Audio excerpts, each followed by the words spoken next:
Hey, what's up, everybody? So, with all of the tragedy that's taking place right now, I have yet another video that I need to make that I just hadn't gotten around to, but it's definitely something that's been on my mind since the story broke. Terrence Clarke, 19-year-old player out of Kentucky from Boston standout. A lot of people I've read on forums saying this kid was going to put Boston on the map basketball wise. He's lost his life here in L.A. on a street that in the valley somewhere.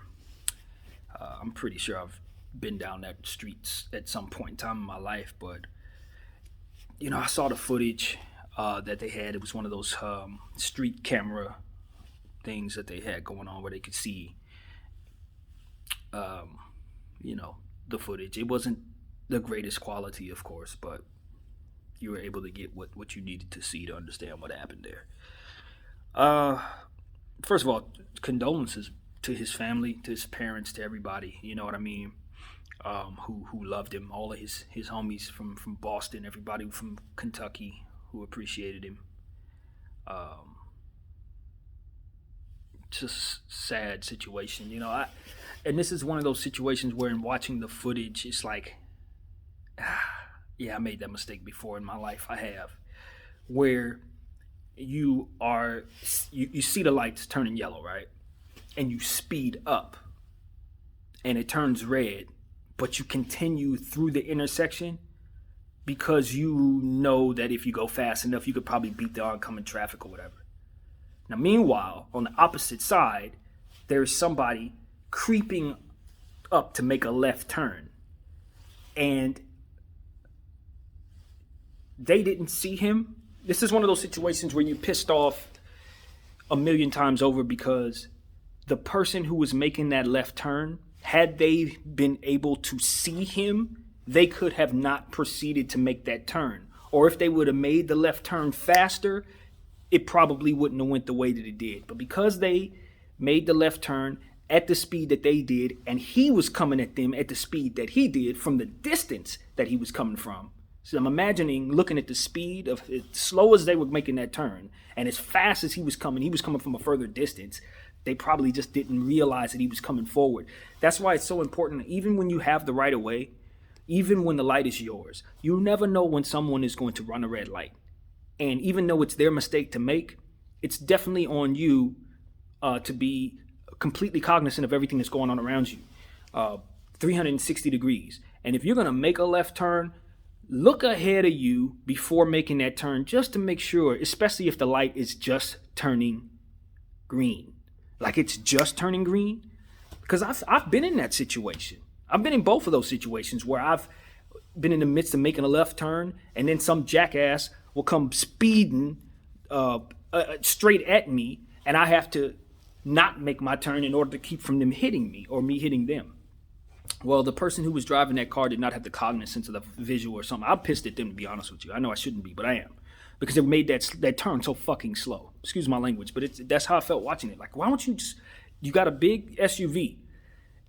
You are jumping ahead. See, then that's the part that, before I get further into the video, the part that you can't see is the light itself. So you don't know if they're jumping the gun on making the left turn because they see the lights getting ready to turn red.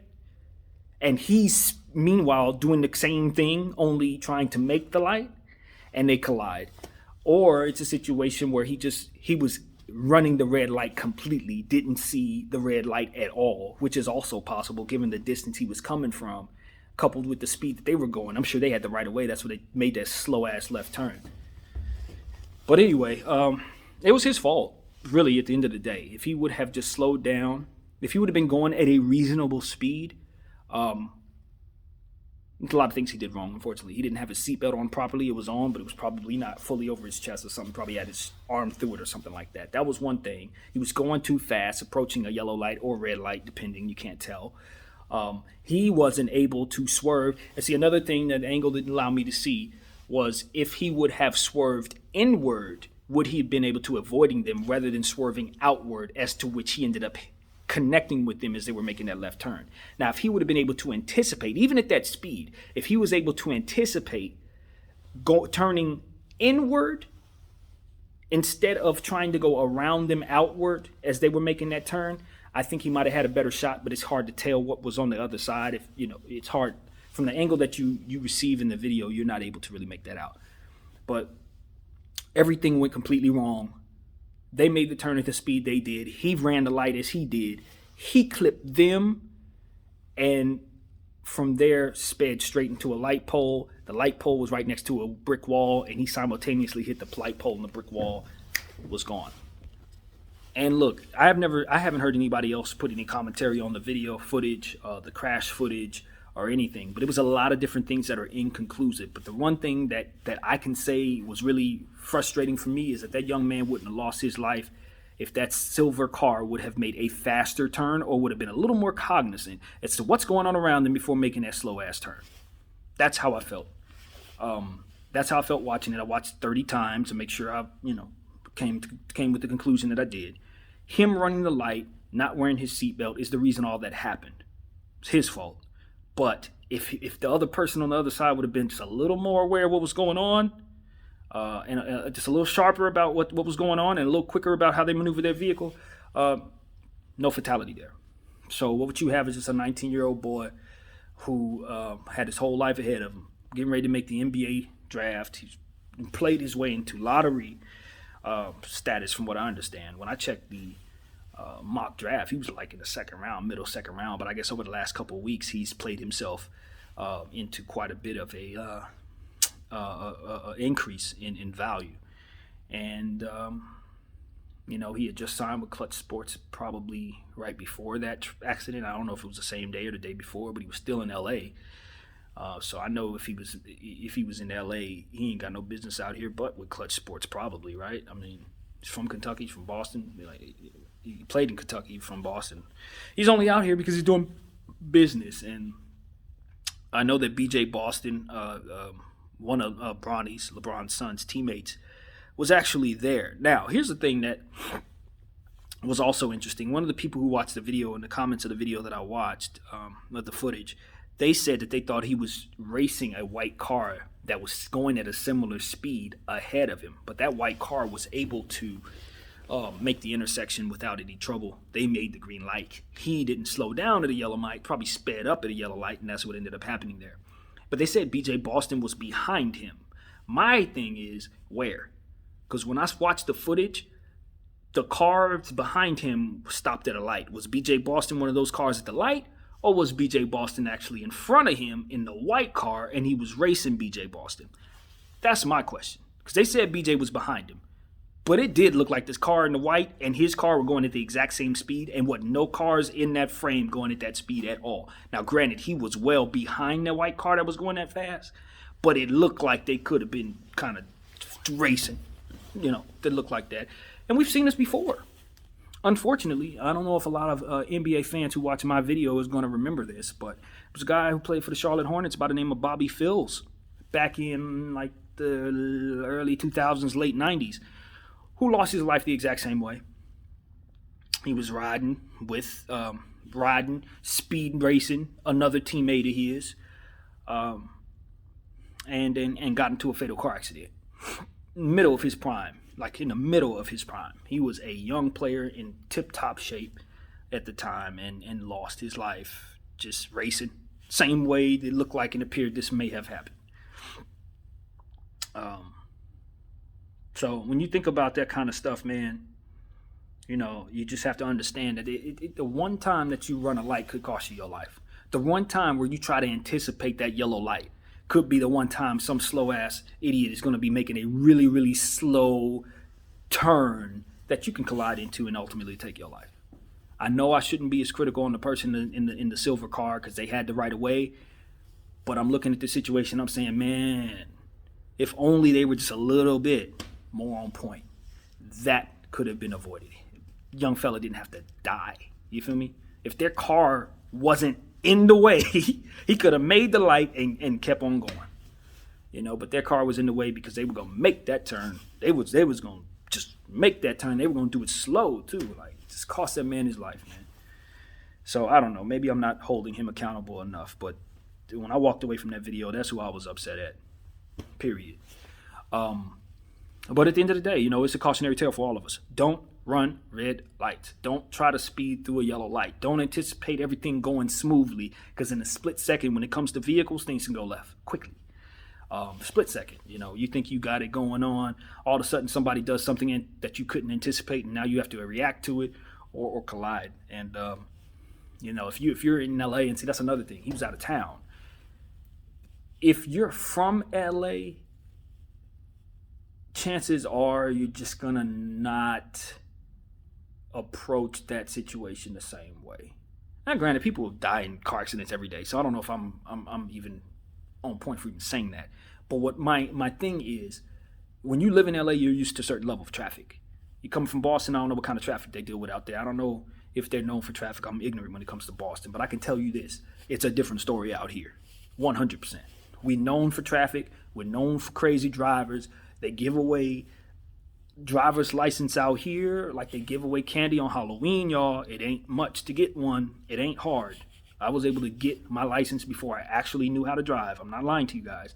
I was good enough behind the wheel to maneuver my vehicle, and I had studied the book well enough to know the laws. But as far as me hopping on the freeway and being able to take you to point A to point B safely, I couldn't have done that when I got my license. I'm just being honest with you. So that'll tell you something about this state of California. It's pretty bad when it comes to that. It's really bad when it comes to that.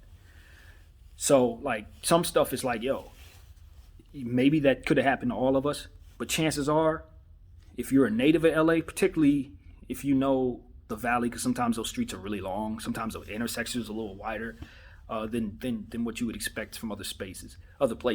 And, it is what it is. Like, for example, where I live is a place called Hawthorne Boulevard. Hawthorne Boulevard is a death trap. Long streets, wide streets, more lanes than your average street. People drive faster because of it.